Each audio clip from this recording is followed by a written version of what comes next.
Well, good morning, good afternoon, everybody. Welcome in from around the world. My name is Jesse, and I'm your virtual adventure guide here with Exploring by the Seat of Your Pants. Now, welcome to the broadcast. We are all about bringing conservation, adventure, and science into classrooms like yours around the world every single day.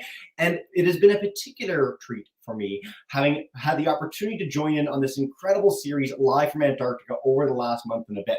Now, I want to say thank you for your patience to all our live classes and YouTube groups. We're having a little bit of tech problems today. Sometimes when you're broadcasting from the edge of the earth, it just does that.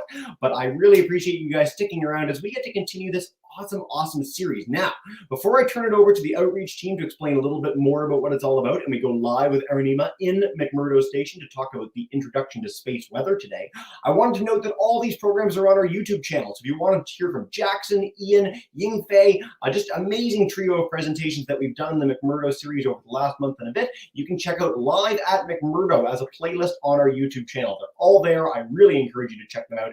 There's a lot of exciting insights and stories. Now, without further ado, with the hopes that the tech lasts us, let's all cross our fingers together. I'm going to turn it over to Daniela Pennycook. She is going to tell us a little bit about how this series came together and the amazing work that series does to showcase such an amazing place on this planet. So Daniela, I'm going to turn it to you. Thank you so much for joining us today, and welcome to the broadcast. Hi, Jesse. Thank you so much for having me. It's so nice to see all of you and be here with all of you today for our fourth and final webinar in this series. I'm Daniela Pennycook. I'm here from Series Education and Outreach. Series is the Cooperative Institute for Research in Environmental Science. We are the NOAA partner here in Boulder, Colorado, and in the Education and Outreach group, what we do is communicate the science that is coming out of this research institute to the public through webinars and curriculum and lessons and teacher workshops, both virtual and in person.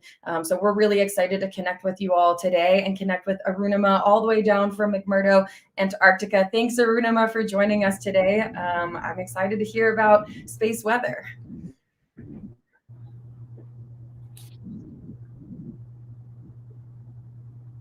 Fantastic. We've got the slide deck up now. Again, I know we've got sort of this relay system with our slides today. So Daniela, I'm Hey, hi, welcome everybody to Space Weather. Yep, we can hear you. You're good to go. Perfect. Daniela, could you go to the next page, please? Hi, so this is me. My name is Arunima, and I'm a third-year PhD student in CU Boulder Aerospace Department. And I'll be leading the LiDAR research for the next season at McMurdo. And this is my first season in Antarctica. I have a master's and an undergrad degree in electronics and astrodynamics and satellite navigation.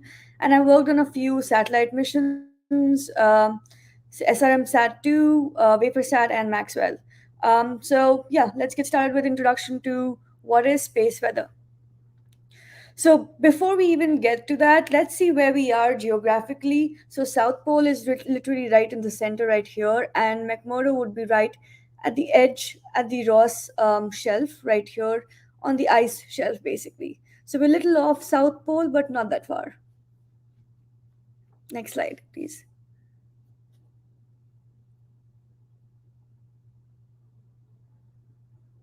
Next slide, please.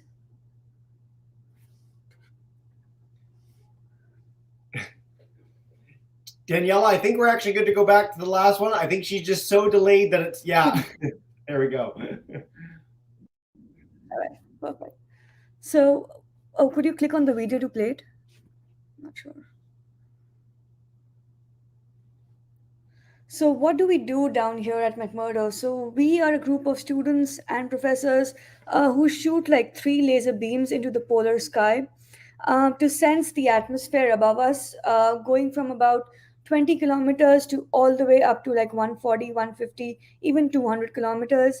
And we measure temperature, wind, metal densities, and what changes occurred during the time that we take these observations. And apart from that, we also measure and detect polar mesospheric clouds and polar stratospheric clouds. Yeah, if you could go to the next slide. Thank you.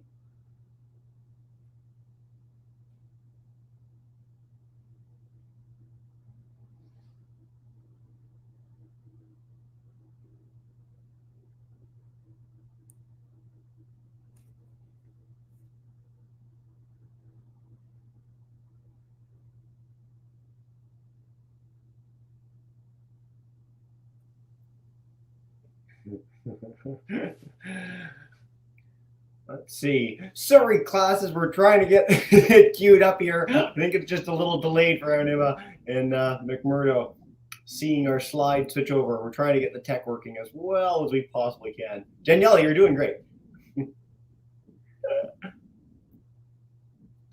Do you have volume on the slide? It won't necessarily play. If you want to talk over it, that would be great.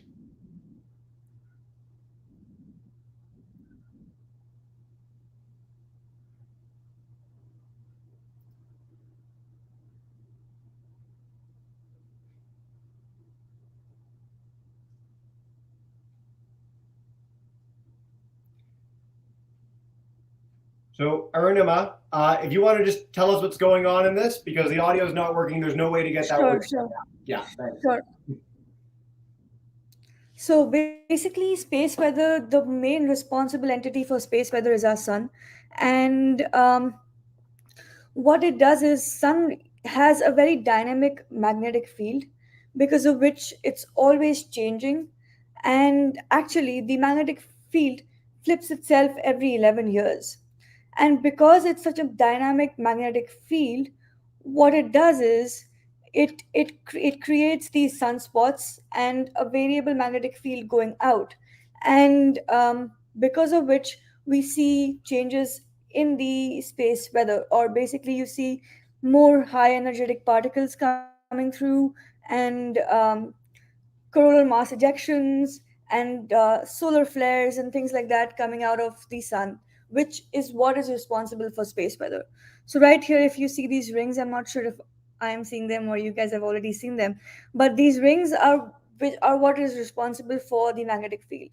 And when there is a dynamic change in the sun's core due to fusion, these magnetic fields would erupt out, and that is the hot plasma that comes towards the earth, and that's what we experience as space weather basically.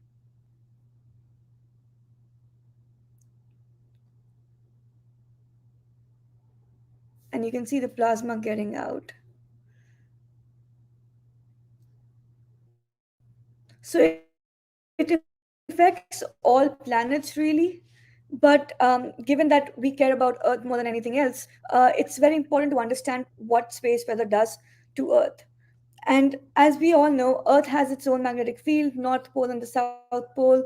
So essentially, this space weather is an interaction between this hot plasma sent out versus our own magnetic field and how well it shields us, or in some cases, if it's too strong of a plasma, how well it does not shield us.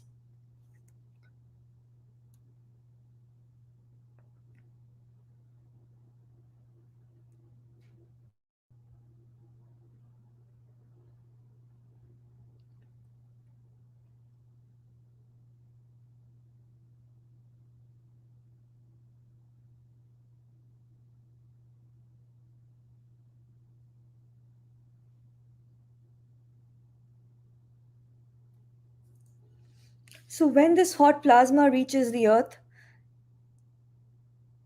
it interacts with our magnetic field basically, and this interaction causes auroras, geomagnetic storms, and various things in the atmosphere. So the auroras is basically a product of a plasma sheet or high energetic particles coming to Earth.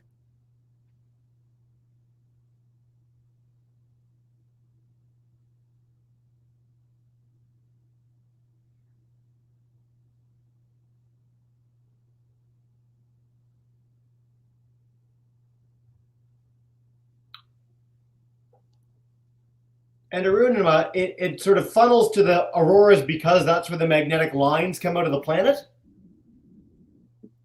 Yes. Very cool.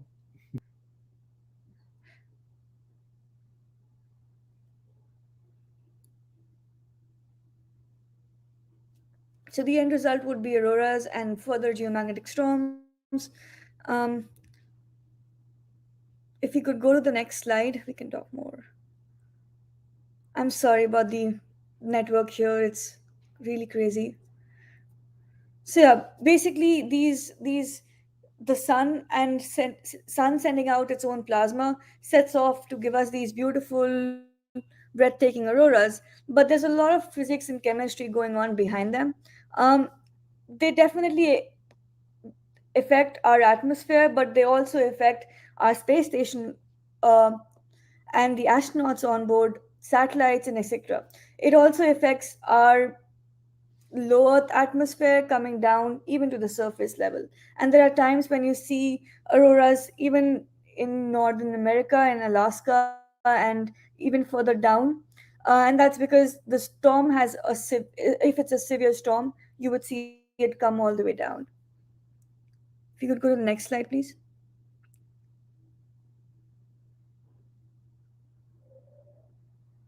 Yeah. So these, it's very important to understand what is happening and how it's happening, because these will affect all our instruments on pretty much all satellites, and every satellite orbiting the Earth would need to be accommodated in terms of drag with space weather. So with space weather changing, it would affect the satellite drag, and different instruments on board cause different types of radiation. And so all our instruments on board these satellites and our solar panels have to be equipped with enough radiation to to understand and also to be able to absorb the damage if need be. Next slide. So in terms of science, what exactly is space weather? So the sun's magnetic poles flip every 11 years, and this cycle is called the solar cycle, and this cycle is basically what is responsible for space weather. And all these things that we see, solar flares, sunspots, they're all they're all because of um, they're all because of the solar cycle. Sorry about that. If you could click on the video, please.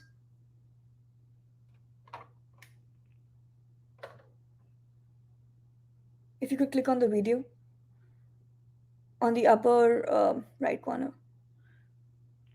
Yeah, it's playing. Just delayed for you for a sec.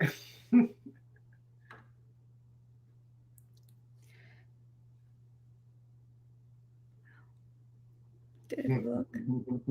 It's working. We're gonna get it working. This is half the fun. So basically, the video shows how the poles really flip, and it's really fascinating because on Earth we pretty much have north here, south here, and it doesn't really change. But on the sun, it goes through a whole dynamic process, and basically the north south pretty much become the opposite every 11 years. And this change is what causes all the disturbances that we see, all auroras, geomagnetic storms, and everything else pretty much in space.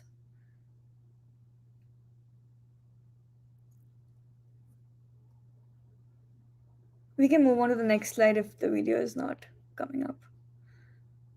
So, why do we really need to study space weather? Well, number one, it's a global issue. Not from it, we all need to work together to get this going. And these are mass scale events. Using all these satellites that we have, we only get like a few days of warning that we know that something is going to happen, and we need to use that warning to prepare for processes. For example, if we know that there's a space storm, a solar storm coming up, you would not expect astronauts to be outside of ISS doing a spacewalk.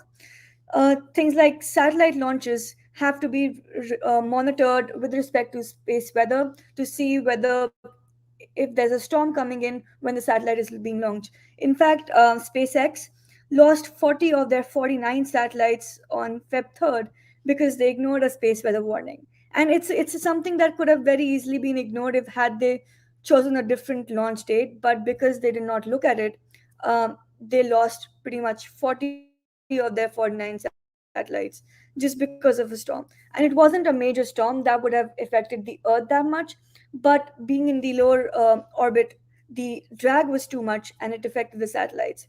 So it's really important to understand space weather and why exactly are things happening, because if it's a severe storm, it would affect our electronics, power lines, and come down at the ground based level. And if it's not that major, it would still affect planes, your satellites, and even your navigation and communication. So it's really important to study and keep an eye out on what's happening. Next slide, please.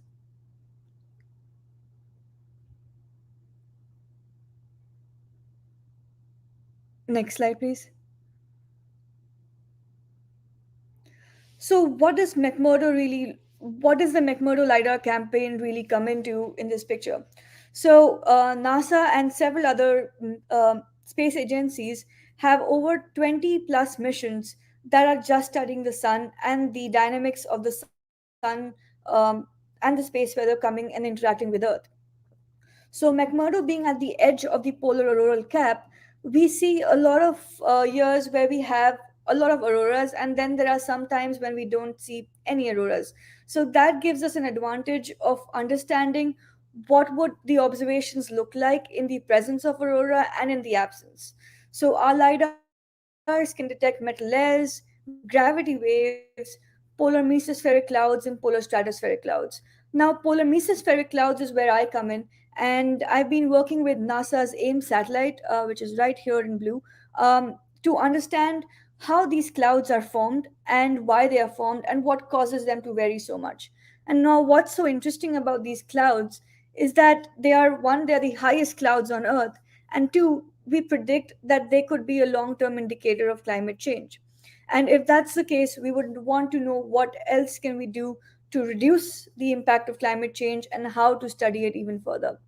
Polar stratospheric clouds, on the other hand, occur at lower altitudes at around 20 to 40 kilometers, even 45, and they play a key role in ozone depletion. So, understanding their variation, their formation, also would play a major role in understanding the global climate change. And is it human based impacts, or is it something that the atmosphere is doing on its own, given the space weather? Next slide, please.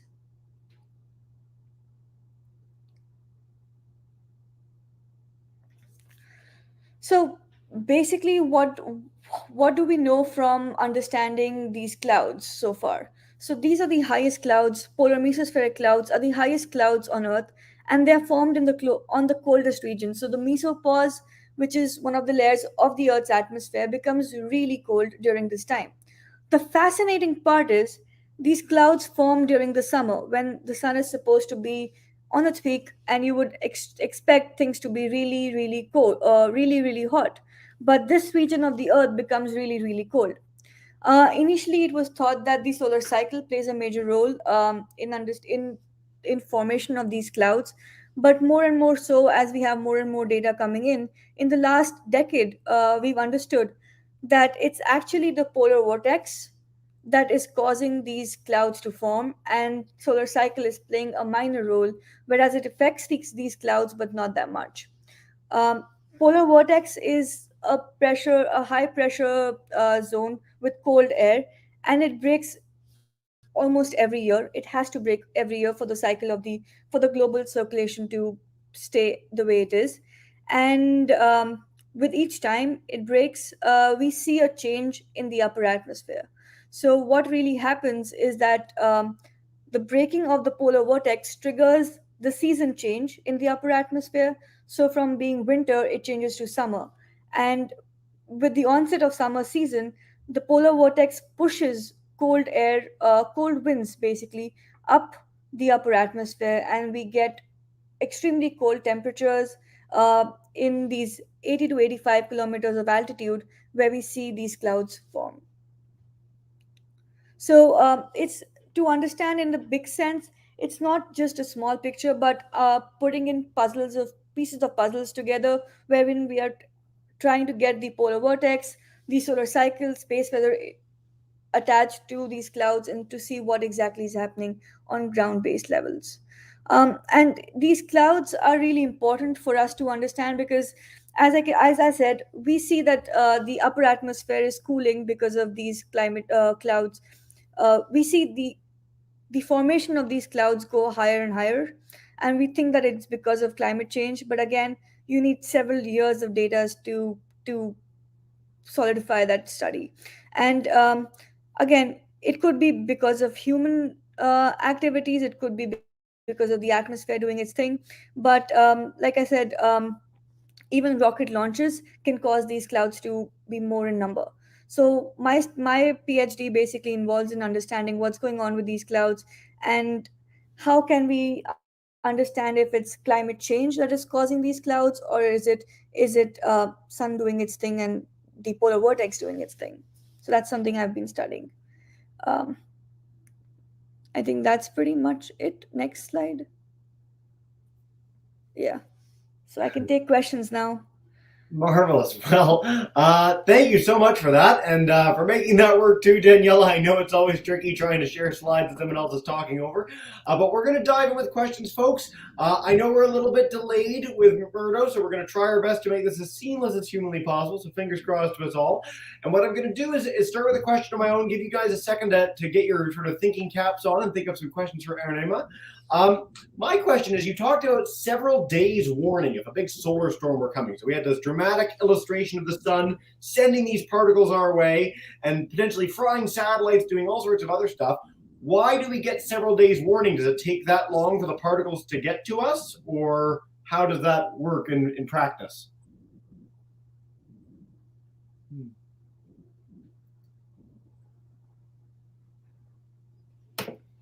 Sorry, could you repeat the question or maybe put it in the chat? Yeah, I can try and put it up on a banner for everybody. So let's see. Long story short, I guess, how long does space weather take to reach How long us? does space weather take to reach us? It depends. It depends on the severity of the storm. It could take from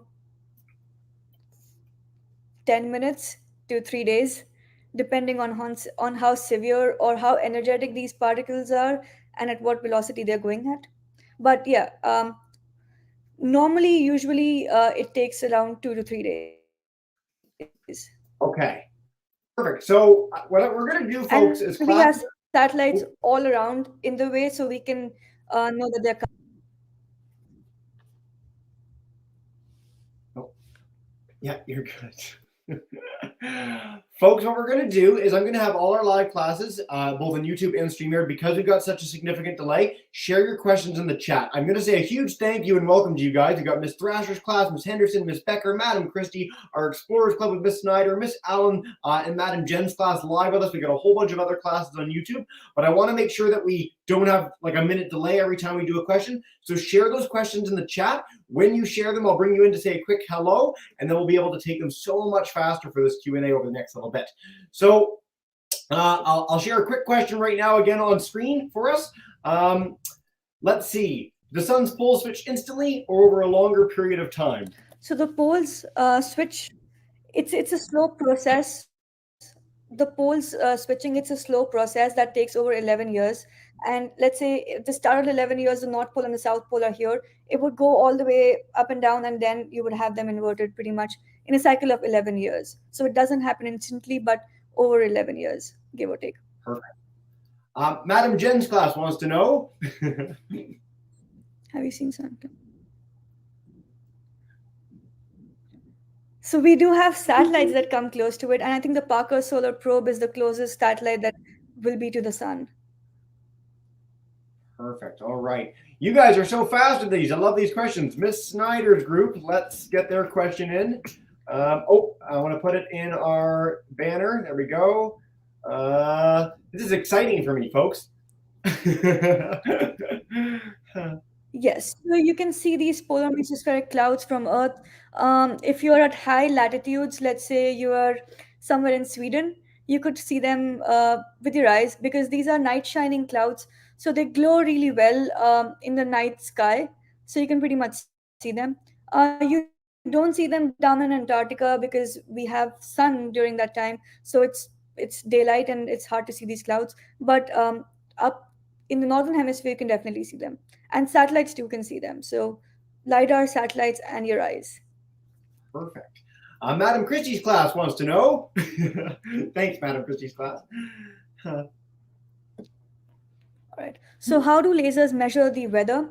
Um, we basically measure temperature and wind, and it's an instantaneous measurement that keeps on going on. So, like, we've been measuring temperature and wind for the last 10 years. And using these measurements, when we plot them out, we pretty much see how the temperature and the wind is changing. So we get to know how exactly is it affecting the weather, or how is the weather changing, pretty much. But the only disadvantage of having a lidar is that we see just one point in the sky. So we can tell you the weather of McMurdo. But if you ask us to tell you about the South Pole, we would need to put a lidar up there at South Pole to measure those. Okay, fantastic. This is working so well, so much better than I thought it might. This is great. Miss Becker's class wants to know, how do you get interested in the field? Welcome in San Diego. How did I get interested in this field? I got interested in this field because, well, I love space and I always wanted to study what's happening out there. And I find lasers absolutely fascinating because there's so much of physics, quantum, and electronics involved in it. And that's something that I love to do. So, pretty much. Lasers got me into this. Lasers are pretty cool. We get to have lasers at the Antarctica. It's a very exciting sort of cutting edge science and a really unique place. It's been such a fun part of this series. Let's that's the last question. Miss Thrasher's class wants to know, are the northern lights hot? What an interesting question. I love Are the northern lights hot? Um, yes, because these are basically high energy electrons charging up your oxygen and nitrogen, and then your oxygen and nitrogen coming down from excited state to its normal state, releasing these fluorescents. So, yes, I would say they are. They would be, at least at that altitude. perfect. And then Miss Henderson's class wanted to know this. So, why does space weather affect the satellites? You could think of it as high radiation coming along in the way of these satellites, and the environment around these satellites, the atmosphere around these satellites being changed dynamically because of the space weather. Let's say there's a storm coming in, the storm would cause high radiation and would change the atmospheric drag. And atmospheric drag is something which is really important for a satellite because it basically, think of it as a wind blowing a kite. If the wind is too much, your kite would go either way, right? So atmospheric drag pretty much does that to a satellite. So like the SpaceX failure was because the storm that happened affected these atmospheric drag so much that these satellites couldn't take it, and they had to come down to earth, pretty much burn in the atmosphere, what it was. Fantastic. I'm going to share a quick YouTube question from Miss So Bauer's do class. not ignore space weather is the thing. Yeah. Let's bring up our question from our YouTube group, Miss Bauer's class. How are you able to survive in the cold down there? It's just too freezing all the time. Oh yes, I'm able to survive the cold down here. It was a little too much in the starting when we came during windfly, but now it's pretty much warm, so it's not that bad. Fantastic. I'm going to just take a quick break, Arunima, just to say a huge hello to our classes. Usually we like to have the chance to feature them on camera. So ever so briefly, Miss Thrasher, Miss Henderson, Miss Becker, Madam Christie, our Explorer Club crew, Miss Allen. I just want to say hi to everybody. Welcome in. So nice to have so many classes. Explorer Club, by the way, the girl at the head of the table, you're the best dancer I've ever seen for our warm-up music. So you are awesome. Way to go. You guys all rock. And these questions are great. You guys have been so good about putting questions in the chat. I just appreciate it so much. So just want to give you guys all a quick shout out on camera. Thank you all. You guys have been amazing. And we're going to start sharing a few more questions over the next few minutes. We're doing really well with this question and answer period, actually. I'm very impressive. Miss Alexander's class on YouTube wanted to know, what height do the northern lights begin?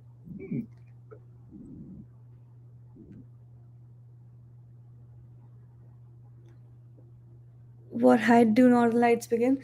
So they could go from around 100 kilometers to 200, even 300. You're so fast that I'm having trouble bringing up the next questions. This is a good problem to have. Give me a quick second to get these in a banner, and we'll be good from there. Let's see. Madam Jen's class had a good question. There's so many questions. You guys are like so on the ball. I love it. Okay, let's bring this guy up. Oh, that's not it. Sorry, we're gonna edit that. It's exciting. I have like the quickest. I'm like typing faster than I've ever typed in history in a program. There we go. So that's a very interesting question. So rain, so these satellites are basically above 100 kilometers. So we really don't see any rain or lightning up there. But yes, if it did come down, it would definitely ruin the satellites because the electronics, they are solar proof. I mean, radiation proof. I don't know if they're waterproof that much. All right, let's take one from Miss Becker's class. And I apologize if I haven't been taking someone's. It's not intentional. I'm just really frantically running through these. But Miss Becker's class wanted to know this, and I'll share another one in a sec.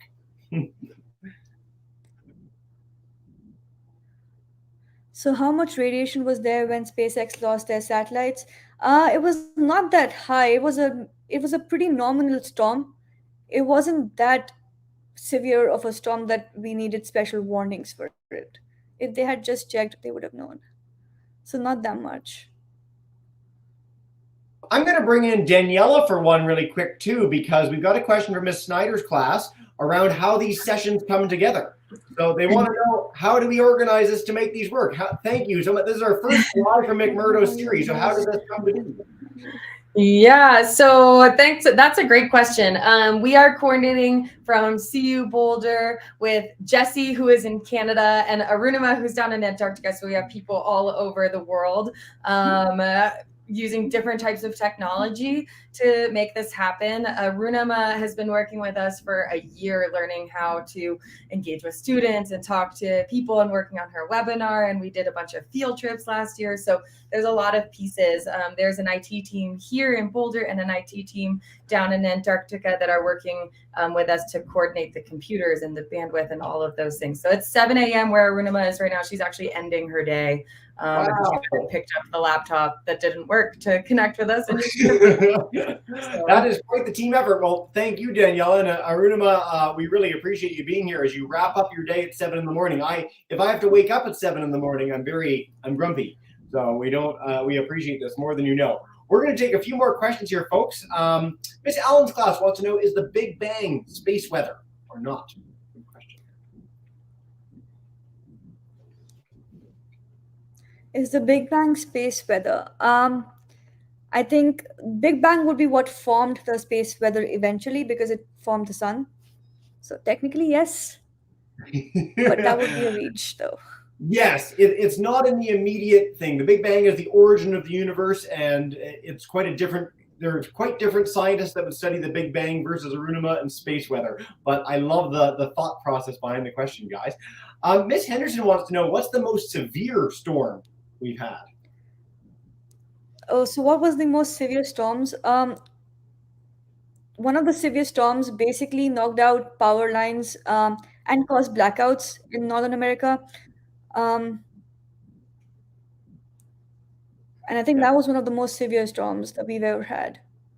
Yes, I'm trying to bring up the name of this so that everyone can see it when I can type properly. There we go. So I encourage our classes to look up the 1859 Carrington event. So this is the biggest Carrington solar event. storm. That's right. Yeah.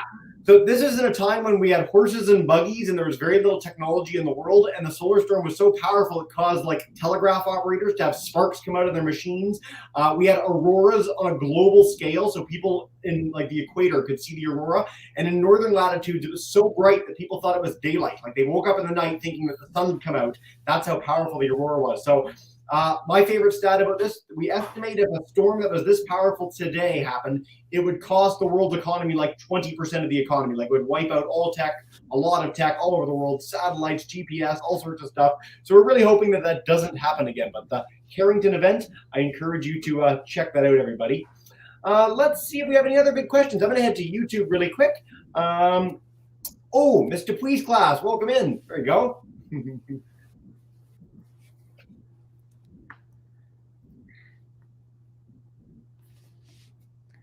Possibly 21, 22. That's when I understood them really.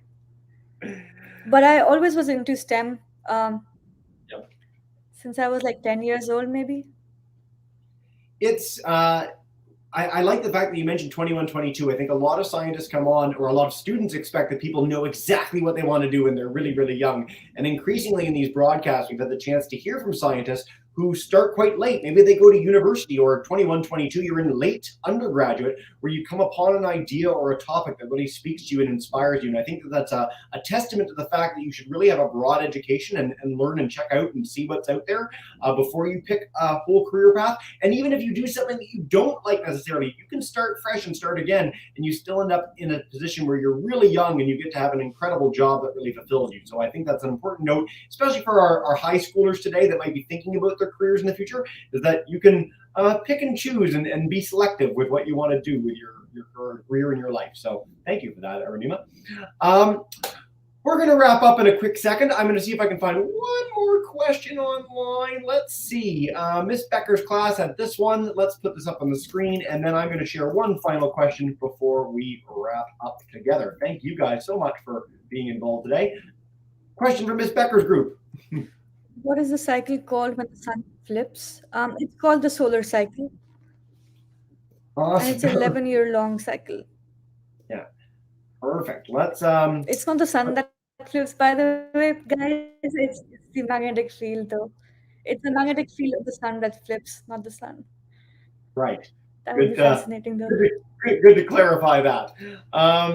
What's one thing you'd like to leave our classes with? I'm going to put this question up, and then we'll wrap up and say bye to absolutely everyone. So stay tuned, everyone. I know people are going for lunch, but what's one thing you'd like to leave our classes with? One thing that you'd like to leave our classes with? Well, I would say we need a lot of guys in STEM. So please, everybody, do take up STEM because we need people to come and study the atmosphere, the space. It's too vast for the amount of people we have right now, I would say. We need more members. Going to STEM is sort of our mandate here at Exploring by the Seat of Your Pants. So I'm glad that that's our takeaway message. Daniela, I'm going to bring you in as well, just to say a huge thank you to you for coordinating this incredible series. Again, everyone can check this out. This is going to cover up your face for a second, I think, but we're going to bring it up anyway. Live from McMurdo Station playlist, 4 incredible programs, Ian, Jackson, Yingfei, and Arunima today. It's been such a pleasure having these incredible stories from Antarctica. So I really encourage our classes to check them out. And I will email all our groups with the outreach page or series as well if you want to learn more about the amazing work they do to share Antarctica with the public. It's just been such a fun series of broadcasts. We can't wait to have them back in the future. Again, we'll have to bug Danielle and make that happen.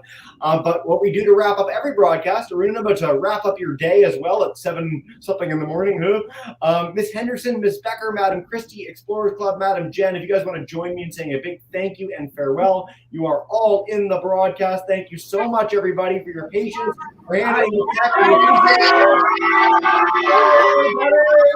Have a wonderful day, guys, and we'll see you all so soon.